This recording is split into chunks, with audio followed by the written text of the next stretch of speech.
لاہور سے کراچی تک کے سفر نے میری زندگی بدل کے رکھ دی تھی۔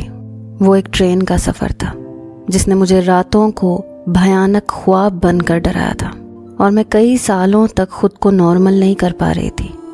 میں اپنے ماں باپ کی اکلوتی بیٹی تھی۔ میرا نام مرینا ہے۔ میں لاہور ڈیفینس کے ایک گھر میں رہتی تھی۔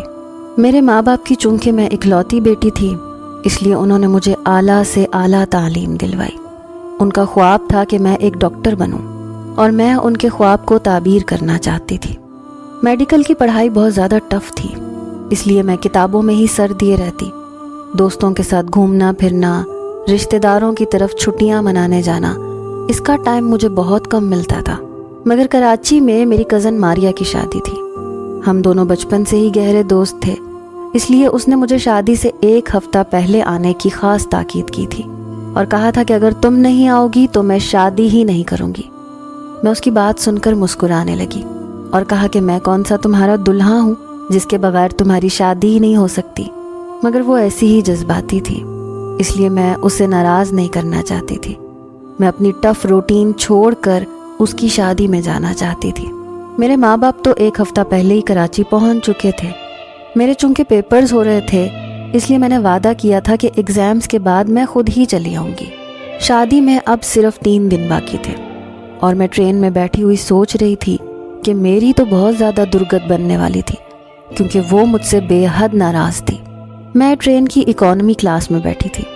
اکانومی کلاس میں بھی کافی زیادہ رش تھا۔ ٹرین ایک اسٹیشن پر رکی تو مسافر ٹرین سے نیچے اترے۔ کچھ لوگوں کی منزل آ چکی تھی، اور کچھ لوگ ویسے ہی تھوڑی دیر سستانے کے لیے نیچے اتر چکے تھے۔ اب میں ٹرین میں اکیلی رہ گئی۔ میں نے سوچا کہ میں بھی تھوڑا سا باہر جا کر فریش ہو جاتی ہوں، کچھ کھا پی لیتی ہوں، کیونکہ 15 منٹ کے بعد پھر ٹرین نے روانہ ہونا تھا۔ میں ٹرین سے نیچے اتری۔ سامنے گول گپوں کی ریڑھی دیکھ کر میرے منہ میں ڈھیر سارا پانی آ گیا۔ گول گپے کھانا میری بہت بڑی کمزوری تھی، اس لیے میں جلدی سے ٹرین سے اتری، ایک پلیٹ گول گپے آرڈر کر کے انتظار کرنے لگی۔